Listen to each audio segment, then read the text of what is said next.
The 90s were a wonderful decade. Oh, what amazing classic movies, what amazing television shows, the beginning of the Power Rangers, Blockbuster, Super Nintendo, and so on. And among all these wonderful things, WWE, which back then was World Wrestling Federation. Hulkamania was still alive. And his classic opponent was no longer Andre the Giant or Randy Savage because this new opponent wore face paint and was the Ultimate Warrior. Even though the 90s seemed to start in a strange way in WWE, fans suspected an imminent passing of the torch. Others even believed that WWE would try to repeat Hogan's character from the 80s, but they knew that wouldn't work. That's why new characters would debut in the company, and with that, the year 1990 would begin. The 80s were a golden era for World Wrestling Federation.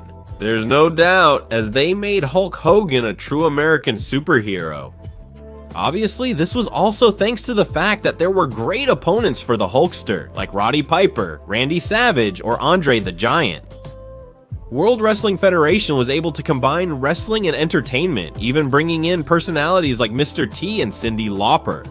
And Hulk Hogan himself, even appearing in the acclaimed 80s series The A-Team. The company would reach its peak in 1989 when it brought together the two most beloved wrestlers of that era and united them in a team called the Mega Powers. A friendship that would end at WrestleMania 5. Even though World Wrestling Federation loved Hogan's character, they felt that having him at the top of the business for 5 years could start to bore the fans. And that's why they needed to find a replacement soon. Vince McMahon was afraid for his business, especially because Hulk Hogan was already starting his acting career and he feared that Hogan would leave for good. Was it like that? A new star appeared.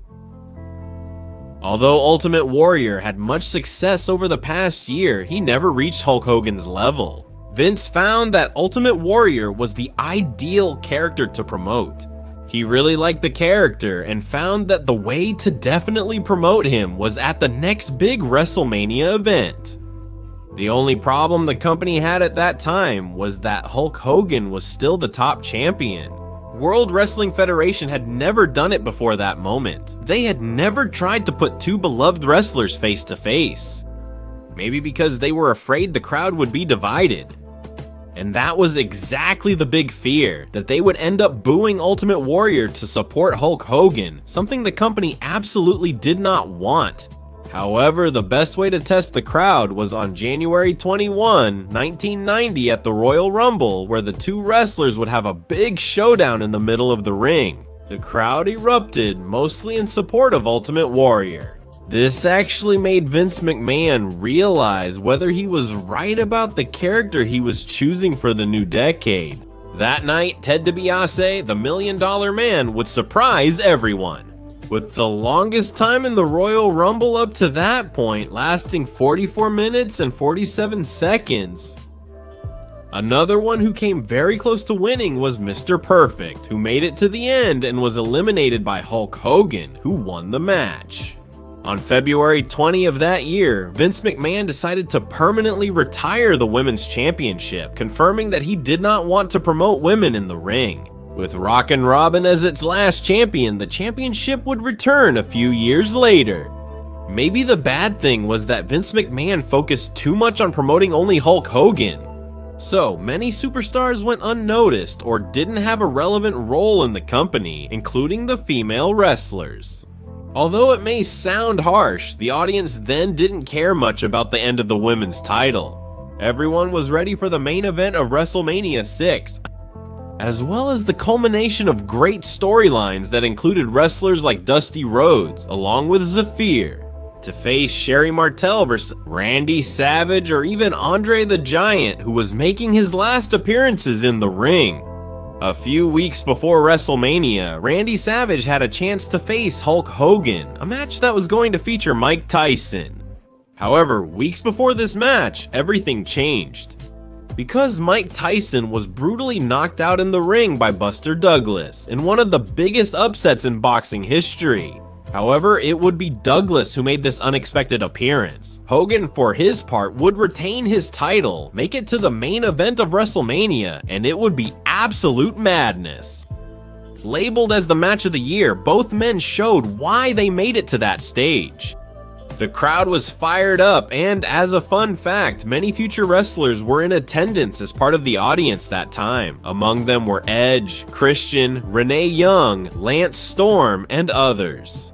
The Ultimate Warrior did his thing and was definitely crowned in the showcase of the Immortals. It was a truly emotional passing of the torch. In those years, Ultimate Warrior would hold the World Wrestling Federation World Championship and the Intercontinental Championship, which he had already won before. Hogan. After this, he would go on to film some movies and make a few appearances in Japan. If we continue the story, we'd know by winning the championship. The president of World Wrestling Federation, Jack Tunney, clarified that Ultimate Warrior would not be able to defend two titles at the same time. That's how a tournament was organized to determine the new Intercontinental Champion. And Mr. Perfect would win it. Rick Rude would be Ultimate Warrior's first opponent. At first, the story wasn't selling well, and the fans weren't very excited. When the story was just starting to gain prominence in World Wrestling Federation, Hulk Hogan would return, and naturally, most of the attention was going to him. Ultimate Warrior didn't like this at all, as he felt he was playing a secondary role in World Wrestling Federation. On July 16, new wrestlers would arrive at the company. That's how the Warriors would debut along with Kerry Von Erich. But bad news would not take long to appear. Brutus Bifke would have to be taken out of World Wrestling Federation's weekly programming for that entire year, due to a horrific accident in which a parachutist would hit his face upon landing. He had to undergo emergency facial surgery. On August 27 from the Spectrum in Philadelphia, Pennsylvania, SummerSlam would take place. Kerry Von Erich, known in World Wrestling Federation as the Texas Tornado, would become champion after winning the Intercontinental title. The Hart Foundation won the tag team titles by defeating Demolition, and Ultimate Warrior kept his title against Rick Rude after escaping the steel cage. Interestingly, this would be Rick Rude's last appearance in World Wrestling Federation, since, according to him, Vince McMahon told him that his deteriorated body was no longer useful to the company, and that if he wanted to continue, he had to take steroids. Something Rude refused to do, and he would later appear in World Championship Wrestling. In the second half of 1990, Vince McMahon focused more on wrestlers like Shawn Michaels, the Texas Tornado, Mr. Perfect, and the Hart Foundation, although obviously without taking the spotlight away from the Ultimate Warrior. Dusty Rhodes was still in his rivalry with Ted DiBiase, while Rick Martel started a feud with Jake Roberts after blinding him with his signature cologne. Did Ultimate Warrior still feel like a supporting actor?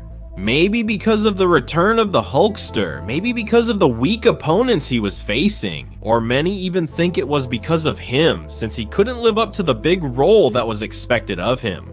We move on to Survivor Series of 1990, where both Hulk Hogan's team and Ultimate Warrior's team had victories. However, that year there was a match called the Grand Finale of Survivors, where all the winners competed in teams to see who would ultimately be the number one. The FaZe team, made up of Hogan and the Ultimate Warrior, along with Tito Santana, would defeat the villain team. The final image of the event was Hogan and Warrior raising their hands. Now we can't forget that that night would be a debut that would change the history of wrestling worldwide. No, not the one with the egg, the other one.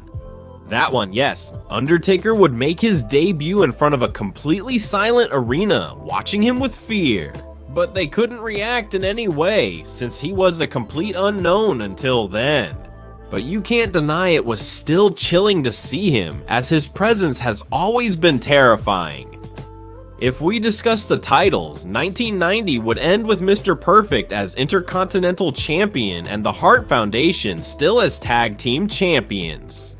But wait, because the Rockers won the titles and took them away on October 30, 1990 in a 2 out of 3 falls match, and they held the titles for several days, even making several defenses. However, World Wrestling Federation decided not to air the title change, returning the titles to the Hart Foundation.